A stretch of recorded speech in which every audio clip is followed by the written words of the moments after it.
മണ്ണാർക്കാട്ടെ മണ്ണിൽ കാലുകുത്തിക്കില്ല എന്ന SDPI പ്രസ്താവനയ്ക്കെതിരെ മന്ത്രി എൻ ശംസുദ്ദീൻ. 4 ലക്ഷം വോട്ടിന്റെ ഭൂരിപക്ഷത്തിലാണ് താൻ ഇവിടെ വിജയിച്ചതെന്നും അതിനാൽ തന്നെ ആരുടെയും ഉപദേശം തനിക്ക് ആവശ്യമില്ലെന്നും എൻ ശംസുദ്ദീൻ പറഞ്ഞു.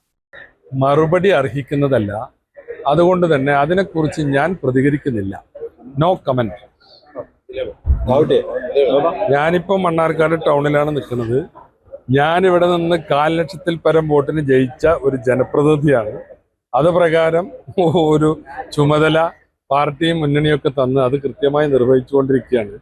അപ്പോൾ എന്തെങ്കിലുമൊക്കെ ആരെങ്കിലുമൊക്കെ പറയുന്നതിനൊക്കെ മറുപടി പറയാന്ന് പറഞ്ഞതിലൊന്നും ഒരു അർത്ഥമില്ല. അവരാഗ്രഹിക്കുന്നത് അതിനൊക്കെ ഒരു മറുപടി കിട്ടുക എന്നുള്ളതാണ്. മനസ്സിലായില്ലേ? അപ്പൊ അവരൊക്കെ ഇവിടെ ജനവിധി തേടിയതാണല്ലോ. എന്താ ഉണ്ടായത്? ജനവിധിയാണ് പ്രധാനം.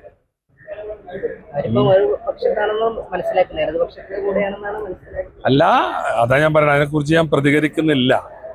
PM ശ്രീ ഒപ്പിട്ടപ്പോ ഞങ്ങൾ ഇതിലൊന്നും ചെയ്തിട്ടില്ലല്ലോ. ഈ ഗവൺമെന്റ് വന്നിട്ട് പുതുതായി ഒന്നും ചെയ്തിട്ടില്ല. PM Shri ഒപ്പിട്ടപ്പോ, PM ശ്രീയുമായി സഹകരിച്ചപ്പോ, PM Shri ഒപ്പിടാൻ തയ്യാറാണെന്ന് പറഞ്ഞപ്പോ അതൊക്കെ കഴിഞ്ഞ ഗവൺമെന്റ് ചെയ്താ.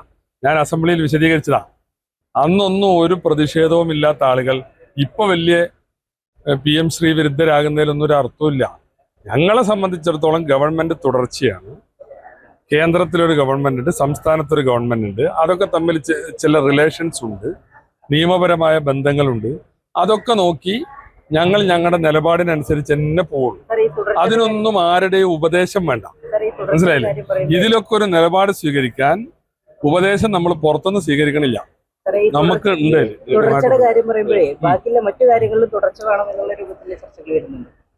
തുടരേണ്ടത് തുടരുമല്ലോ. അതിനെന്താ തർക്കം? ഏത് ഗവൺമെന്റുകളായാലും നല്ലത് തുടരും. അതിലെന്താ? നല്ലത് പദ്ധതികൾ പല ഗവൺമെന്റുകളും തുടരാറുണ്ട്. ഗവൺമെന്റ് മാറിച്ചാൽ മാറില്ല. ഇവിടെ നിങ്ങൾ ഇങ്ങനെ വ്യാഖ്യാനിക്കണ്ട. അതായത് ഇതില് കഴിഞ്ഞ ഗവൺമെന്റ് ഉണ്ടാക്കിയ പ്രതിസന്ധികളുണ്ട്. ഇപ്പൊ കഴിഞ്ഞ ഗവൺമെന്റ് തുടങ്ങിയ റോഡ് അണിച്ചിട്ടൊക്കെ പകുതി നിർത്തി പോവാ, അത് കഴിയില്ല. കഴിഞ്ഞ ഗവൺമെന്റ് ഉണ്ടാക്കിയ പ്രതിസന്ധി ഉണ്ട്. എന്താ പ്രതിസന്ധി? ഇതിൽ ഒപ്പിട്ടു, ബാക്കി ഒപ്പിടാൻ തയ്യാറാണെന്ന് അതിന് മാസങ്ങൾക്ക് മുമ്പ് അറിയിച്ചു. അങ്ങനെ എല്ലാ നടപടികളും തുടങ്ങി വെച്ചു കഴിഞ്ഞ ഗവൺമെന്റ്. അതാണ് ഞങ്ങളുടെ പ്രതിസന്ധി. ഞങ്ങളായിട്ട് പുതിയതൊന്നും ചെയ്തിട്ടില്ല. അത് ഒരു വശം. അത് ഇത്തരം സാങ്കേതിക നിയമപ്രശ്നങ്ങളുള്ള കാര്യത്തിൽ.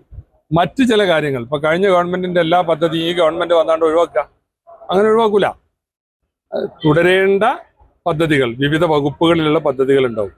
അതൊക്കെ അതേപോലെ കുറച്ച് അതിനേക്കാൾ ചിലപ്പോൾ ഊർജിതമായി തുടരും. എന്നാൽ ചില പദ്ധതികൾ ഒഴിവാക്കുകയും ചെയ്യും. വേണ്ട എന്ന് അതൊരു പൊളിറ്റിക്കൽ തീരുമാനമാണ്. പക്ഷേ PM ശ്രീയുടെ കാര്യത്തിൽ അങ്ങനെ ഞങ്ങൾക്കൊരു തീരുമാനം എടുക്കാനുള്ള സാഹചര്യം പോലും കഴിഞ്ഞ ഗവൺമെന്റ് ഇല്ലാതാക്കി. അവരതിൽ പോയി ഒപ്പിട്ടു, MO സൈൻ ചെയ്തു. ഒപ്പിട്ട MOയുടെ സ്ഥിതി എന്താ? പിൻവാങ്ങാൻ കേന്ദ്രത്തിന് മാത്രം അധികാരമുള്ള കരാറാണ് ഒപ്പിട്ട് കൊടുത്തത്. മനസ്സിലായില്ലേ? പിന്നെ ചില കാര്യത്തില് ഞങ്ങൾ പറയും പോലെ സംസാരിക്കണം എന്നൊക്കെ ആരെങ്കിലും പറഞ്ഞാൽ അതൊന്നും തൽക്കാലം ഞങ്ങൾ കേട്ടോളന്നില്ലല്ലോ. ഞങ്ങൾ പറയും പോലെ സംസാരിക്കണം. അതൊന്നുമല്ല. അതൊക്കെ ജനാധിപത്യമല്ലേന്ന് ഞാൻ പറഞ്ഞില്ലേ. ഇതൊക്കെ ഈ ജനാധിപത്യമൊക്കെ പരിശോധിച്ചിട്ടാ ഈ പറയുന്ന ആളുകൾക്കൊക്കെ എന്ത് പിന്തുണയുണ്ടെന്ന് കഴിഞ്ഞ തെരഞ്ഞെടുപ്പിന്റെ റിസൾട്ട് പരിശോധിച്ചാൽ മതി. അതിലെന്താ സംശയം? CCN മണ്ണാർക്കാട്.